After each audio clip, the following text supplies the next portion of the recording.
CPIM-ഉം CPI-യും മന്ത്രിമാരെ തീരുമാനിച്ചു. അവർ വിപ്ലവ ഭൂമികയിൽ പോയി അനുഗ്രഹവും വാങ്ങി തലസ്ഥാനത്തേക്ക് തന്നെ തിരിച്ചെത്തി. എന്നാൽ ഘടകകക്ഷികളായ NCP-യിലും ജനതാദളിലും ഇന്നലെ വരെ ചില തർക്കങ്ങൾ നിലനിന്നു. NCP-യിൽ AK ശശീന്ദ്രൻ വേണോ തോമസ് ചാണ്ടി വേണോ എന്നതായിരുന്നു തർക്കം.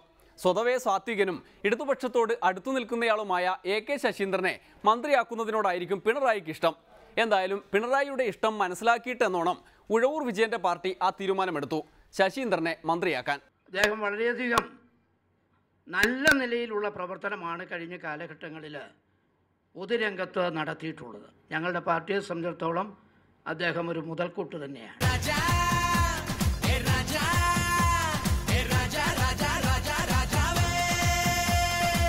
എന്നോട് പാർട്ടി നേതൃത്വം ആകെ അറിയിച്ചത് 25-ാം തീയതി സത്യപ്രതിജ്ഞ ചെയ്യണമെന്നാണ്. ഞാനതിന് തയ്യാറായി. അത് വളരെ സന്തോഷപൂർവ്വം അത് സ്വീകരിച്ചു.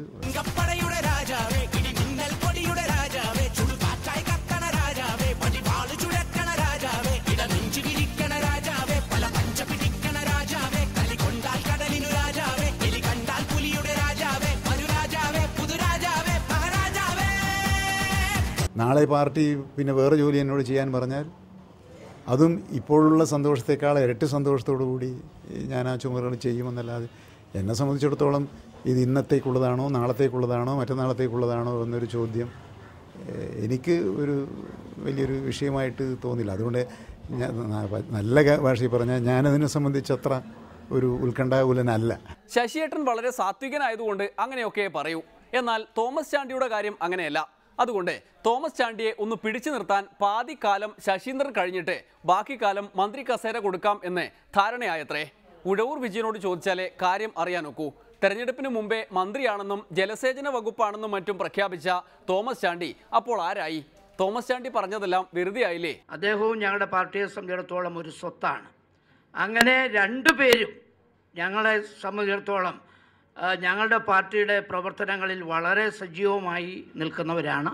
എല്ലാവരുമായി ആലോചിച്ചതിന് ശേഷമാണ് ഇങ്ങനെയൊരു തീരുമാനം എടുത്തിട്ടുള്ളത്. 2.5 കൊല്ലം കഴിഞ്ഞാൽ തോമസ് ചാണ്ടിക്ക് വേണ്ടി ഒഴിഞ്ഞു കൊടുക്കാൻ ശശിയേട്ടനുമായി ധാരണയിലെത്തിയതായി കേൾക്കുന്നുണ്ടല്ലോ. അങ്ങനെ ഒരു വിഷയമേ ഇപ്പോൾ സംഘടനാപരമായ പല കാര്യങ്ങളെക്കുറിച്ച് ആലോചിക്കുന്നുണ്ട്. അതിപ്പോൾ ഏത് ചർച്ച വരുമ്പോഴും പാർട്ടിക്കുള്ളിൽ വരും. പക്ഷേ അങ്ങനെയുള്ള തീരുമാനം ഒന്നും ഇവിടെ പറയാനില്ല. AK ശശീന്ദ്രനായിരിക്കും LDF മന്ത്രിസഭയിലെ NCPയുടെ പ്രതിനിധി. ആ പ്രതിനിധിയെ കൂടാതെ രണ്ടാമത്തെ പ്രതിനിധിയുടെ കാര്യമാണ് ചോദിക്കുന്നത്, തോമസ് ചാണ്ടിയുടെ കാര്യം. അതല്ല, അത് രണ്ടുപേരും ഒരുപോലെയാണ്. സിദ്ദിഖ് ലാൽ എന്നൊക്കെ പറയില്ലേ സംവിധാനത്തിലൊക്കെ എന്ന് പറയുന്ന പോലെ ആർക്കും ഒരു കുറവും ഇല്ല. ഇത് ഉഴവൂരിന്റെ സ്ഥിരം പ്രയോഗമാണ്. പണ്ട് VS-നെയും പിണറായിയെയും കുറിച്ച് പറയാനും സിദ്ദിഖ് ലാലിനെ തന്നെയാണ് കൂട്ടുപിടിച്ചത്. ഇപ്പോൾ ശശിയേട്ടനും തോമസ് ചാണ്ടിയും ഉണ്ടെങ്കിൽ നേരെ ചൊവ്വേ പറഞ്ഞൂടെ? 2.5 കൊല്ലം വീതം വെച്ച് ഭരിക്കാനാണോ പരിപാടി? അങ്ങനെയൊന്നും ഞങ്ങളുടെ പാർട്ടിയെ സംബന്ധിച്ചിടത്തോളം ഇല്ല. ഞങ്ങൾ NCP എന്ന് പറഞ്ഞാൽ അറിയാമല്ലോ. ഞങ്ങൾക്ക് ആകെ ഉള്ളത് ഇതിൻ്റെ ഫുൾ ഫോം തന്നെ നേരുള്ള കോൺഗ്രസ് പാർട്ടി എന്നാണ്. കള്ളന്മാരുടെ വേറെ ഉണ്ട്. അതുകൊണ്ടാണ് ഞാൻ എടുത്തു പറഞ്ഞത്. ഞങ്ങൾക്ക് എത്ര കിട്ടുന്നെന്നുള്ളതല്ല.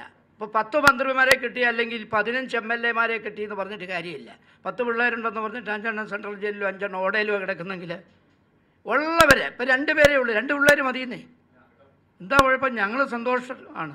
ഒന്നും ഇല്ലാതിരിക്കട്ടെ. ജനാധിപത്യത്തിൽ അതൊക്കെ ബൂർഷ്വാ പരിപാടികളാണ്, അധികാര മോഹികളുടെ സ്ഥിരം പരിപാടി. NCPക്കും ശശിയേട്ടനും മികച്ച ഭരണം കാഴ്ചവെക്കാൻ കഴിയട്ടെ എന്ന് ആശംസിക്കാം. ഒരു ഇടവേള കൂടി, അത് കഴിഞ്ഞ് വിജയാനന്തരം. 23,000-ത്തിലധികം 23,000 അതിലധികം വോട്ടിന്റെ ഭൂരിപക്ഷത്തിലൊരു വൻ വിജയം